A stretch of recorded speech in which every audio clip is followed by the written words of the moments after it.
នេះបងប្អូនយើងចង់ដឹងណាថារូង idol យើងដាំស្ពៃមិនម៉ាអីឥឡូវមកដល់ណាបងប្អូននេះបាទលងលួចបងប្អូនណាមិនមែននៅកូរ៉េទេ អានេះខ្មែរយើងទេសុំចូលបានអត់ idol បានតាមានអី សុំចូលបន្តិចទេចុះអូយទំស្រួយទឹកហើយចាកាត់លក់ប៉ុន្មានដងហើយតាំងពីដាំមក កាត់បាន2 3ដងហើយហ្នឹង2 3ដងណាចាហ្នឹងហ្មងកាត់ទៀតនៅ នេះមកកាត់ទៀតមកនោះដាំថ្មីទៀតអូនោះដាំថ្មីទៀតនៅខាងនោះទេអ នោះកាត់ ញ្ចឹងយើងកាត់លក់ម្ដងមួយកណាត់ ចាដាំម្ដងមួយកណាត់ដែរ អូដង ដងមួយកណាត់ មួយកណាត់អញ្ចឹងណាអាហ្នឹងលើកម្ដងមួយឡានទៅហ្មង ចា ចឹងហើយ អានេះ2 3ថ្ងៃទៀតកាត់ហើយ នេះបងប្អូនយើងឆ្ងល់ថាចាថារូងហ្នឹងធ្វើអស់ប្រមាណអញ្ចឹងណាខ្ញុំថ្ងៃមុនហ្នឹងក៏ខ្ញុំអត់ដឹងច្បាស់អញ្ចឹងឥឡូវសុំសួរឲ្យដល់លម្អិតហ្មងទៅអស់ប្រមាណទាំងតយោទឹកទាំងប្រព័ន្ធទាំងសម្រាប់គ្របសម្រាប់អីហ្នឹងអស់ប្រហែលជាប្រមាណដែរ ទាំងរងហើយទាំងតយោទឹកអស់4000 4000នេះ តែ4000 អូបងប្អូនឲ្យធូរថ្លៃដែរតានេះបងប្អូនគួរតែមានលុយមានដី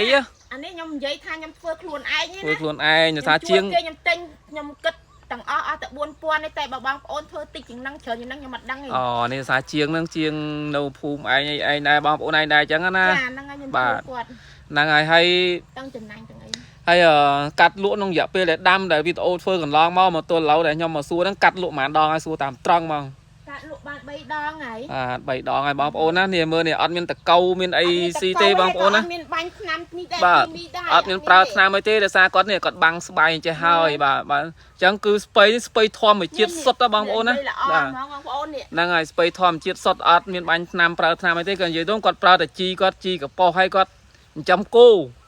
បាទចិញ្ចឹមគោគឺគាត់មានវិធីវាយជីគាត់បែកឲ្យម៉ត់មិនទេខ្ញុំអត់ដឹងដែរឃើញគាត់ធ្វើ យើងធ្វើជីកប៉ុស បាទគាត់ចូលមកដាំជាស្ពៃរបស់គាត់ហើយ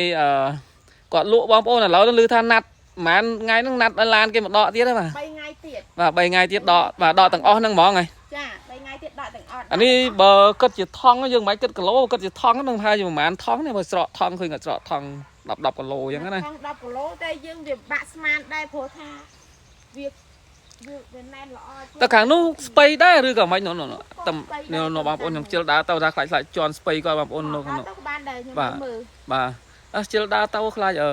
ជន់ស្ពៃគាត់ដោយសារគាត់ខំដាំហ្នឹងហើយថ្ងៃហ្នឹងអត់ទៅថតទេ នេះអត់ថតថ្ងៃនេះមើលមិនណាំ បាទដល់ពេលដកហ្នឹងយើងប្រើកម្មករដកជួលគេដកឬក៏ដកខ្លួនឯង កាត់ខ្លួនឯងហ្នឹងហ្មងណាប៉ុណ្ណឹងហ្នឹង កៃបានណាស់ម៉េចលួយរងវែងអាហ្នឹងចុះអ្នកទិញគាត់ជួយកាត់យើងហ៎ចា គេជួយទេគេដឹងទៅដាក់យើងដាក់បោថាប់ដែលមកថង10គីឡូ ពេលកាត់ហ្នឹងយើងហៅកូនមកជួយកាត់មកកុំឲ្យហត់អញ្ចឹងណាយើងក្រោកកាត់ទៅ អីចាប៉ុណ្ណឹងខ្ញុំកាត់តែម្នាក់ឯងដល់1ម៉ោងហ្នឹង បាទបងប្អូនចាឥឡូវប៉ុណ្ណឹងចឹងណាបងប្អូនណាហ្នឹងហើយដល់មក បង នេះមកស្រាយចម្ងល់ឲ្យបងប្អូនគីឡូថាបងប្អូនចង់ធ្វើរោងអញ្ចឹងដាំដូចឲ្យដល់ចាក់យ៉ាដែរអញ្ចឹងណាអាចធ្វើបាន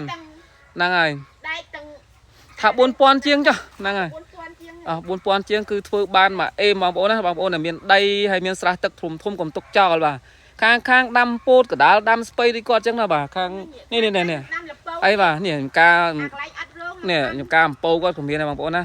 បាទអំពៅគាត់កាត់កាប់លក់ដែរបាទមួយបាច់10000បាច់8000នេះអញ្ចឹងណាតាមតូចតាមធំនិយាយថាលុយចូលរហូតហ្មងអាយដល់បាទបាយបាយ